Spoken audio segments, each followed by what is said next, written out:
everyone. We tried to go Facebook Live. We had some technical difficulties, so we're going to record now and then upload it. But I'm really excited to kind of go back to my other passion, which is health and wellness. And I've got here with me Marco Rodriquez, who is an occupational therapist with his wife. He works in El Paso, Texas. He's the CEO of, is it Transformation Rehabilitation? Transformations Rehabilitation, yes, ma'am. He's founded it with his wife, Diane. They've been working, both of them, for 20 years. And we wanted to talk tonight specifically about brain mapping because he's leading the way with brain mapping in his business. And they're finding the issues that that arise with misdiagnosis. And when you're doing the brain mapping, which I got really excited about, they're able to diagnose properly all these neurological atypical disorders. So he's got a personal experience, he's got a wealth of experience, and then we're going to touch a little bit about nutrition and how he's incorporated that into his business. So Marco, please give us a little bit of background, like occupational therapy and now brain mapping. What's the difference between what you were doing before and then bringing in brain mapping into the picture here? Well, first, Andrea, I just want to say thank you for the opportunity to share. I really appreciate it. I mean, really, it's an honor to be here and just be able to share a little bit of our story. I've been an occupational therapist since 1992, so it's about 28 years. Diane has been an OT for about 25 years, and she worked for the local school district, and I worked for one of the local hospitals. I'm good with numbers, so I was eventually I worked with the administration team, crunching numbers and doing statistics for the citywide network of hospitals. And we both loved our job. We thought we would be doing that for the rest of our life. But as I mentioned in some of my videos, we had a kind of a surprise, unexpected surprise that kind of came our way. And at first it seemed like it was a tragedy, but it's turned out to be a very good thing. My third son, was diagnosed with multiple neurologic atypicalities. I won't necessarily go into all the details here for tonight, but he was struggling. He was struggling a lot in school. He was struggling a lot socially. He had a real severe stuttering issues. And so we did all the traditional interventions, occupational therapy, speech therapy. We tried some behavioral modification, and he did make some progress, but we were just, I'm naturally, I'm an introverted person. I'm an INTJ, but I'm also a type A. So I like to fix things. And I didn't like the fact that people were telling me that he was never going to really amount to go to college, or he was not going to, be able to be independent. And that scared me. So we started looking at some alternative interventions. One of them was in the area of neurofeedback. And so we started looking around in the city of El Paso for anyone who was doing neurofeedback. And at the time, we didn't really know a whole lot about brain mapping. And I was really disappointed that there was no one in this area. The closest one to us in El Paso was Phoenix, which is about 6 hours away. So yeah, it was crazy. So I thought, well, I'm a therapist. I don't really know a whole lot about pediatrics, but I will, let me see if I can get my certification. Got my certification, started working with him at home. So I go to work in the morning, he'd go to school, and then we'd come home in the evening, and I would kind of do his homework for him because it would take him all night to get his homework done. And don't tell anybody, okay? Well, he's graduated now, so it's okay. It's too late now. But so after his homework, we would do neurofeedback with him. And it took us about good 6 months before we started to see any progress. But oh my gosh, the progress started, and he started doing better, and he started doing better. We started looking at some different strategies. And suffice to say, the kid ended up graduating in high school with no special education, just regular mainstream classes. He tells me he wants to start playing football. So I'm like thinking football, American football or soccer. And so he played American football, which was a little concerning to me because all the banging around in his head, with using his head as a battering ram. But the kid ended up being an all-state football player in his division. And he was only 5'8", 145 pounds. So, whoever heard of a kid with autism or ADHD, becoming an all-state football player. So his pediatrician and his neurologist really encouraged us to establish an outpatient rehab that was sort of dedicated to doing all the same things that we had done with Patrick. So we did that. We started off as a contract with another clinic in early 2010. And after a couple of years, we sort of outgrew that. And in 2013, we established Transformations Rehab. And so we've been kind of growing ever since, and we've been really blessed. I've got a great team. My gosh, these guys are so dedicated, and we've been able to grow to now becoming one of the largest clinics of its kind in the country. And so right here in El Paso, I mean, who would have thought? So it's been a really interesting ride. And it's been maybe about a year and a half ago, we were at a nutrigenomics conference, and we met I believe he is a neuropsychologist, Dr. Fanning, who was performing brain map studies on his patients. And I got really interested in that because it tied in with the neurofeedback, with the EEG-based neurofeedback. And so we brought that into our clinic, and my gosh, we have seen some very interesting things. So I don't know if that's kind of too much information, or if that's how that, what else would you like to know? Oh, that's perfect. I'd love to know also how you were talking with neurological disorders. It's very difficult to actually diagnose something. And you were mentioning in your video how they're often treating it with the wrong medications because it's misdiagnosed. Yeah, so that was actually a discovery that one of my sons, who's also a therapist, he actually made that discovery. So we found that several of our patients that were diagnosed, for example, I'll give you a couple of examples, but one in particular that was diagnosed with ADHD and was being treated and medicated for ADHD. Well, after doing the brain map study, we discovered that his neuroelectrical patterns were consistent, not with ADHD, which is easily identifiable when you have a theta wave dysregulation in the prefrontal lobe. But this particular person had a beta and a high beta wave dysregulation, which is consistent with with anxiety. In fact, that's very prevalent in persons with PTSD. A lot of the soldiers that come back with PTSD, that's sort of an anxiety on steroids, if you will. And so this particular person had very dysregulated beta waves. Well, the medication that's being given to persons with ADHD are stimulants. And there's a reason why for that, and I won't necessarily go into that. But for a person with ADHD, it might be beneficial somewhat. But for a person who has anxiety, that could be catastrophic. We're actually feeding the very thing that we're trying to diminish. And so we started looking at this more and more, and we found quite a number of them. I won't necessarily give you a percentage, but I would say, I don't know, maybe if I had to give a percentage, maybe 25% of our patients are either misdiagnosed, improperly diagnosed, maybe don't carry enough of the diagnosis, enough of the issues. And when you start adding medication into the picture, my gosh, we could really be doing some damage to these kids. So we started a new campaign in this region called Let's Stop Guessing, because really that's what we're doing.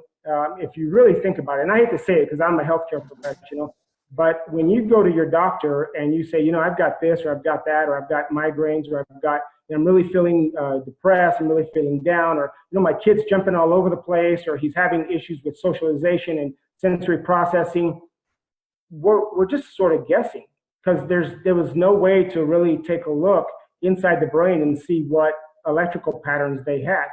So a lot of it is guesswork. So it's not like when you break an arm, you go get an x-ray and you can see where the break is.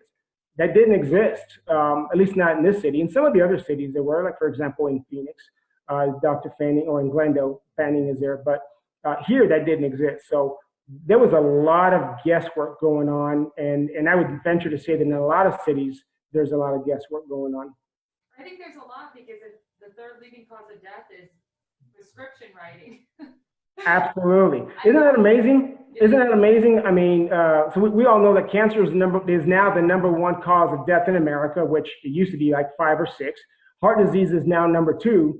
The third leading cause of death in America is malpractice, and within that is pharmaceuticals. I mean, that, if nothing else, that should scare the heck out of people and really help them to start asking questions. And unfortunately, what happens a lot of times is when a patient starts asking questions, well, why am I taking this? Why am I taking that? physicians tend to get very, I don't know, they sort of, ego gets in the way. Let's just kind of leave it there. And ego gets in the way, and they'll start asking you questions like, well, who's the doctor? Well, whose body is it, right?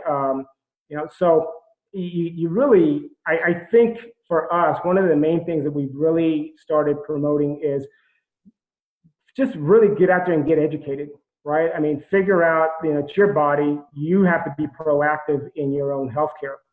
So that may not make some physicians unhappy, but again, it's your body. You have to live with it. Now, do people come to you just for brain mapping if they have curiosities about their child? Maybe not extreme concerns, but maybe just some curiosities for themselves or the child. Can they just do the brain mapping and then kind of get some feedback, or are they usually in occupational therapy first? Well, we've had both. And now we have more patients or more people coming in and just really out of curiosity requesting a brain map. Just because, I mean, who wouldn't want to know? I remember, and maybe for some you don't want to know, because, for me, for example, I really hesitated. That was probably one of the last people, because I opened it up to most of my staff, well, to all my staff, and because they were curious, and so they did it, and that was probably one of the last ones, because I wasn't quite sure I wanted to know what was going on up there. But the curiosity eventually took over, and I think that's kind of the case for most people, is they really want to know what in the world is going on upstairs. Whether you have issues or not, I think it's just a good idea. We go and get, think about it. We go and get our cars serviced on a regular basis, and they plug them in and they do that diagnostics and they check the entire system to see what's going on. Why don't we have that for ourselves? Wow. And neurological atypicalities, these ADHD, Asperger's, these are becoming more and more common, because I think I just heard a statistic in New Jersey alone. New Jersey's autistic rate for boys is, I think it's 1 in 20 right now. It's really, really severe. I think this is such an incredible thing for people to do. How did you tie in, when someone comes in, nutrition and then occupational therapy, you're working with their body, right? And that is still kind of new for me. I kind of like to, maybe you can share what you're doing with that. Right. So as an occupational therapist, and our clinic is about 85% pediatrics, and then we do see a handful of adults.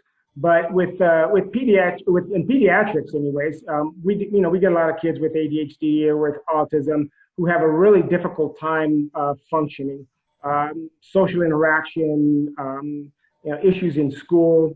A lot of kids with ADHD also come with the diagnosis of oppositional defiant disorder, and there's reasons for that as well.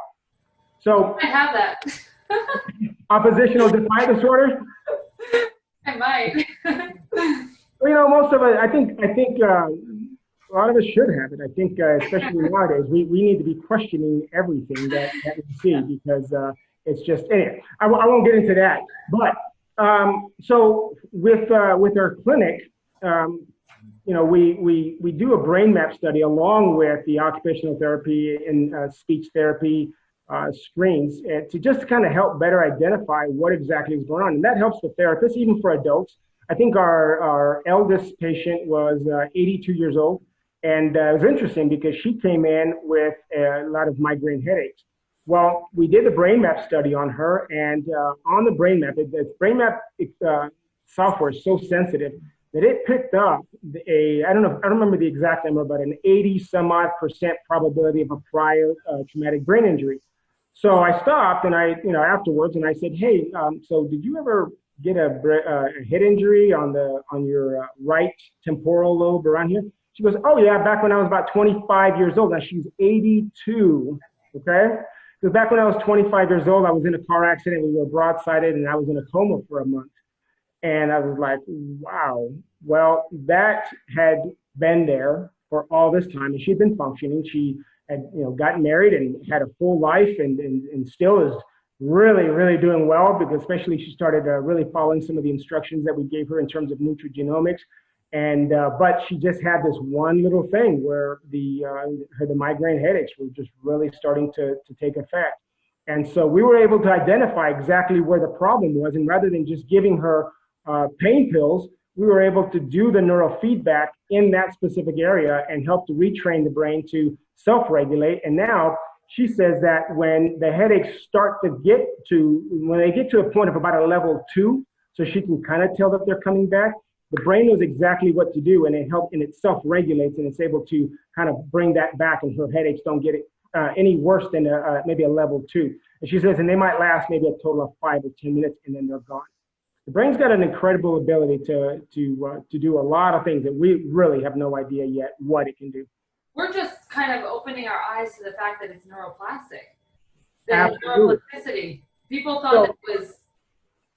Yeah, so even when I was in school, and I graduated from University of Texas Medical Branch in 1992. And in 1990, I remember taking a neuroanatomy and physiology class, and they were still teaching that at a certain age, the brain lost all of its neuroplasticity. Well, now we know that that's not the case.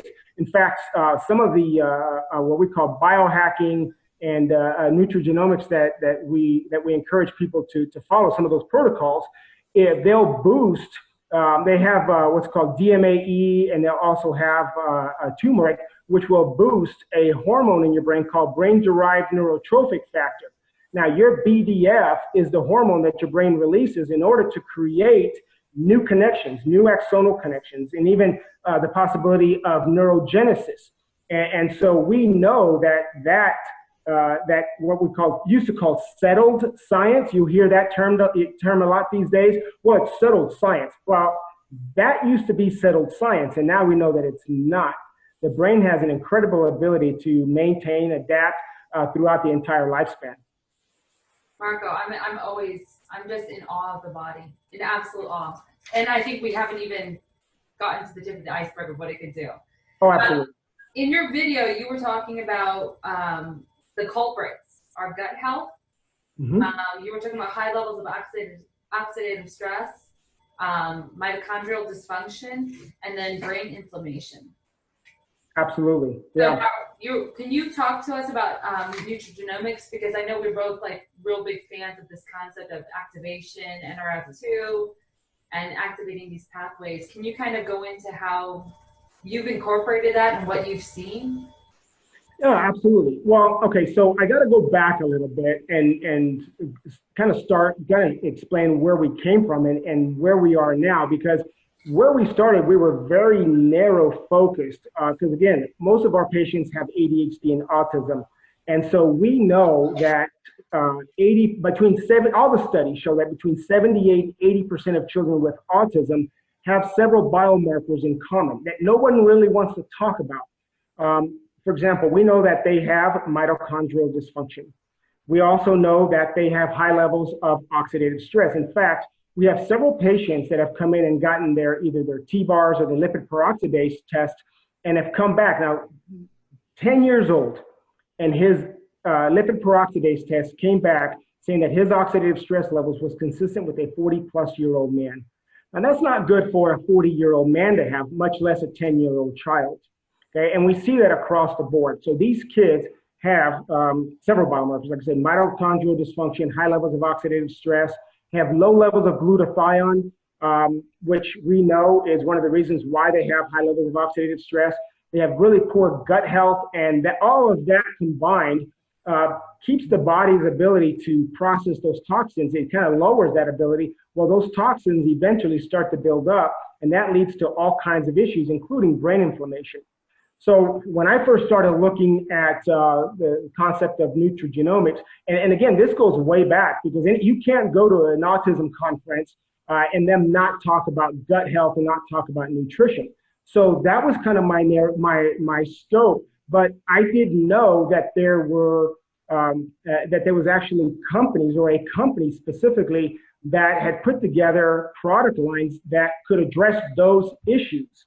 So at most of the conferences, they would just talk about them as issues, and then they would just kind of leave it there. And so we all kind of sit around looking around thinking, okay, so now what? And so, I've always been into health, always been into, I remember back in 1992 when I first started as a therapist, I noticed that most of my patients who were adults all had the same health issues. Now think about this. Most of them, if not all of them, they might have come into the rehab hospital because they had a knee replacement or a hip replacement or back surgery, but they all had a list of what we call comorbidities. They all seem to have issues with arthritis, whether it's rheumatoid arthritis or osteoarthritis. They all seem to have issues with their gallbladder. Most of them had their gallbladder removed. Most of them were either hypertensive or pre-hypertensive. Most of them, if not all of them, had issues with the depression or kind of mood swings and mental fog. So I remember thinking even back then at 25 years of age, thinking, oh my gosh, that's where I'm heading. I am looking into a crystal ball and seeing what's going to happen to me. And I remember telling myself, it's not going to get me. So even from way back then, I was just really always trying to be focused on my health. And I took a few years off during my 30s and really ballooned, got up to about 214 pounds, and it wasn't pleasant. But I got back on, and my body started to change. So when I first saw the concept of biohacking, I first started learning about biohacking. All of those experiences kind of came into play. All of the years of studying that I've done about nutrition and what I saw with these kids. And I started learning that really, if you look at all the research, and if you go to PubMed.gov, that's our National Library of Medicine. That is where your health professionals like myself, that's where your doctor goes to find his research, right? I mean, we don't go to Google, okay? Maybe if you want to find a good restaurant, but we don't do our medical research on Google. We go to PubMed.gov. And what I realized was that there was over 200,000 studies on the subject of oxidative stress. Now think about that for a minute. That equates to hundreds of billions of dollars that are being spent to study this little subject called oxidative stress. And yet the average person knows nothing about it. And we now know that oxidative stress, it's also called free radicals, the toxins, if you will. We now know that oxidative stress has been linked to over 200 different diseases, things like cancer, diabetes, Parkinson's, lupus, fibromyalgia, again, autism, ADHD, and it's been linked to all of that. Well, again, so you have all this research, but now what? Now what do you do? So we started looking at just some different biohacking protocols. It was interesting because when let's see here, I would say about a little over 5 years ago, a good friend of mine approached me because she knew what I was doing. She knew what we were doing at our clinic, and she knew that I was very open to alternatives. And so she approached me about a group of scientists that had made some discoveries. Now, this was 5 years ago. And in all fairness, she did a great job of coming to talk to me, but I wasn't ready for the information. So I dismissed her for about 3 years. Okay. But I heard what happened to her mother. Her mother had been diagnosed with stage 3 colon cancer and refused chemotherapy and started taking certain natural biohacking protocols. And within a year, all the markers were gone. And that caught my attention.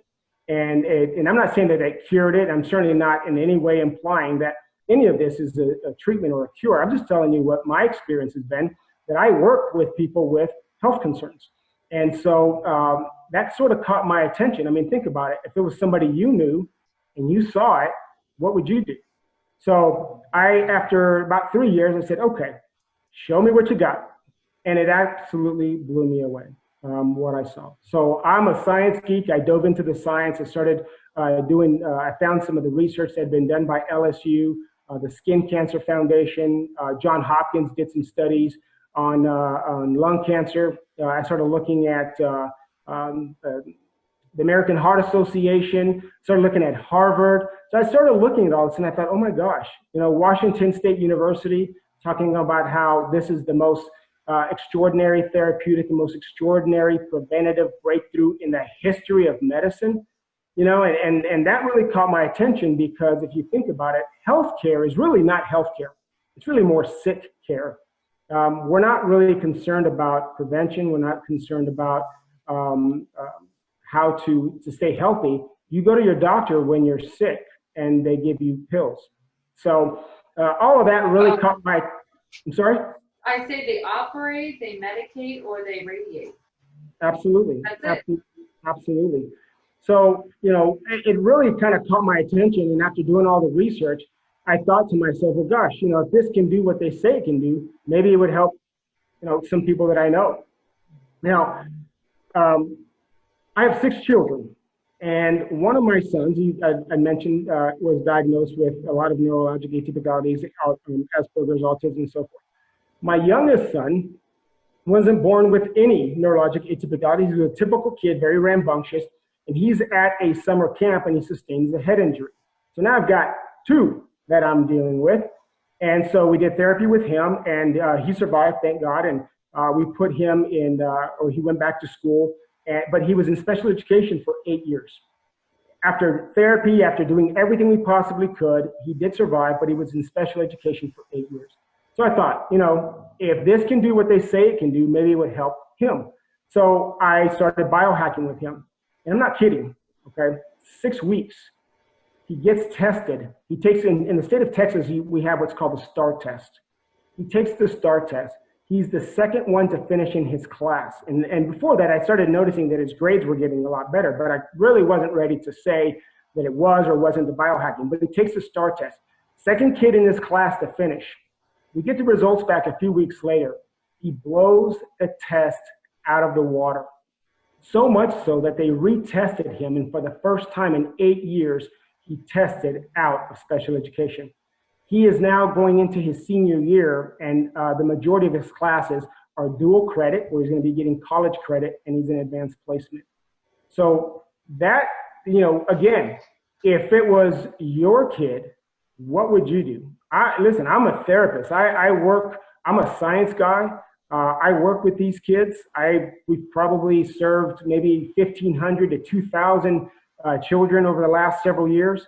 I've never seen anything like this in my entire life. But if that had happened to you, what would you do? I started telling people about it. Right? I told one of my office staff, she was our marketing person, but we had taken her out of marketing because she was having a lot of issues with her joints, a lot of inflammation. She was using a walker. And so we had put her in the front office to do helping with billing. And she was miserable. She became almost really intolerable. I almost fired her because she was just absolutely miserable. So she says, well, do you think this could help me? Because I walked into the clinic, I'm telling everybody, look what I found, look what I found. And so she goes, do you think it would help me? I don't know, maybe it will. And I love what she says. She says, I've got nothing to lose. They've already predicted that in 6 weeks, in 6 months, I'm going to be in a wheelchair, and they're already fitting me for a wheelchair. I thought, well, you might as well give it a shot because, what else do you got to lose? Good. 2 months later, she walks into our office, and I'd noticed that she had gotten better and better and better. And 2 months later, she walks into the office, no walker. Anna, where's your walker? She goes, I don't know. I think it's in the garage. I don't need it anymore. And never has gone back to her walker since.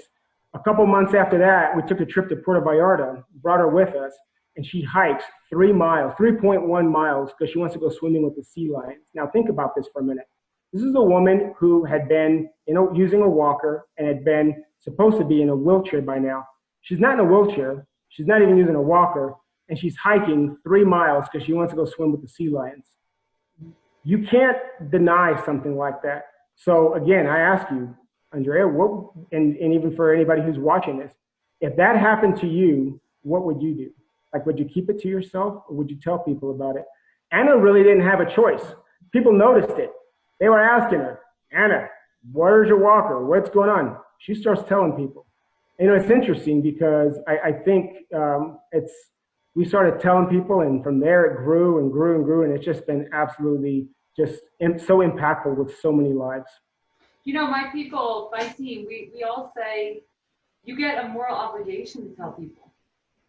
Absolutely. And that's how we feel. If you know something, mm-hmm. and then knowing what you know, if you don't share that, it's wrong not to share it. So can you explain? What did you do with your son, for example? Were you activating the NRF2 pathway? Yeah. So what I did with my son Seth is we gave him, it's a protocol that we call the Vitality Stack. And then we gave him a particular a drink that goes along with it. I don't know if it's okay for me to say the brand or not. Is that okay? Yeah, that's fine. Okay, so we gave him the Vitality Stack, and then we gave him the Axio drink, and that's really all we did. There was no magic. There was no nothing else. It was just that. We didn't have our NAD synergizer back then, so it was really just the Vitality Stack and the Axio. Can you explain a little bit too about how this isn't the difference between, you know, we're talking about nutrigenomics here and how that differs from supplementing, like the regular pills that you would give to someone and say, here's some vitamin C, here's some, you know, whatever, take this for your body. The fact that it's speaking to our genes, the nutrition. And yeah, absolutely. You know, and I love the way Brian Dixon puts it. And so here's what happens when you supplement, because what we're talking about with biohacking, with nutrigenomics, isn't necessarily supplementation as much as it is activation of your own cell's ability to produce certain enzymes. And so I'm going to explain the difference, just hopefully as quickly as I can. When you take a supplement, vitamin C or vitamin E or some other sort of quote unquote antioxidant, I want you to understand something. As soon as you open up that bottle and those pills are exposed to air, the oxygen, the air starts to break down the antioxidant capabilities. And then you put it into your mouth. Now the saliva, the enzymes in your saliva start to break down those properties, those same antioxidant properties. Then it goes into your stomach, and then it gets exposed to the stomach acids. The stomach acids do a number of destroying the antioxidant properties of that whatever pill it is that you're taking, okay? And then it goes into your intestines, and you know, really by the time it gets into your lower intestines, you have just a very, very small percentage of the antioxidant capabilities that you started before you opened the bottle. Really what you're taking is more of the phytonutrients, okay? Now compare that to what the biohacking does. So biohacking is not, and it does detoxify, but it doesn't, that's one of the things that it does, but it doesn't do it as an antioxidant. What it does is it's a series of herbal ingredients that have been specifically formulated in the right dose. So the reason why that's important is because it's almost like a recipe, right? If you've ever had a recipe, you ever try to bake a cake or make any cake and you don't have the right ingredients, or you don't have the sufficient amount of the ingredients, what happens to the end product? It's not very good. Well, so these scientists have specifically formulated these products so that as you take them, when it actually gets into your lower intestines, and once it gets into your blood system, what it does is it activates over 300 enzymes. Okay, so it feeds your cells, okay? Your cells have the ability to produce certain enzymes. Enzymes, for example, glutathione is a big one. It can boost glutathione by up to 300%. It can boost your catalase, and it boosts your superoxide dismutase, along with there's about 300 total. Once you have your own enzymes that are activated, your own antioxidant enzymes, those enzymes are 1 million times more powerful than taking an antioxidant. When you take an antioxidant, whatever's left over goes throughout your body and it removes one antioxidant, removes one free radical, and it's one and done. But when you activate your own enzymes, it becomes 1 million times more powerful. So 1 unit of antioxidant of your own enzymes removes 1 million free radicals per second, every second in every cell of your body. So the studies show that it reduces your oxidative stress levels, or those free radicals, by an average of 40% in 30 days. Now I want you to think about that for a minute. You can reduce a lifetime accumulation of oxidative stress, which again, we know has been linked to over 200 different health issues. You can reduce that by an average of 40% in 30 days and up to 70% in 120 days. So when we saw that, And again, we looked into the science. I thought, yeah, and kind of what you said before, it's almost like you have a moral obligation to share this with people. I'm 52 years old, okay? My cellular age is 25. It was actually 24.6. I have friends that graduated with me. I have friends that have graduated after me who have already passed away of diseases that people my age shouldn't be dying of. I just, and it saddens me that I wasn't able to get to everyone because you kind of want to. Again, you have that moral obligation. I wish that I wish I could just kind of clone myself, and I'm trying to do that. But, anyways, I don't know if I kind of went off a little bit, but I hope that makes sense. No, I think you explained that brilliantly. I love all of it. And I don't want, it's been so long, I have more questions, but I think I want to just, maybe we'll make a round two. Can you just tell us, just real quick, and then maybe we wrap it up, what kind of things are you seeing different on the brain mapping? Because I did see the Dr. Fanning video where he shows brain mapping as well, and then he shows biohacking and activating our own bodies, and then going back to the brain mapping. Have you had a lot of aha moments yourself in your rehabilitation center? Oh my gosh, yes. So we started doing the brain mapping, and we made all these different kind of discoveries, and we decided that we were going to, after watching Dr. Fanning's research, we started utilizing the nutrigenomics and doing our own studies on the brain mapping. So we have found that when you do neurofeedback by itself, yes, you're going to get some progress.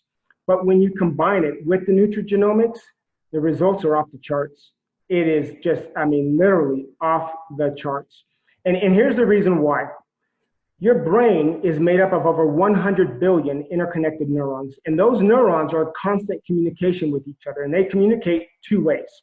One is electrical and one is chemical. Electrically, we can measure it with an EEG, and we can train it with the neurofeedback. But it's almost like if you're going to the gym and you're training. If you're exercising, but you're not eating healthy, you're going to get some benefit. Okay. But if you eat healthy, you're going to get a lot more benefits a lot quicker.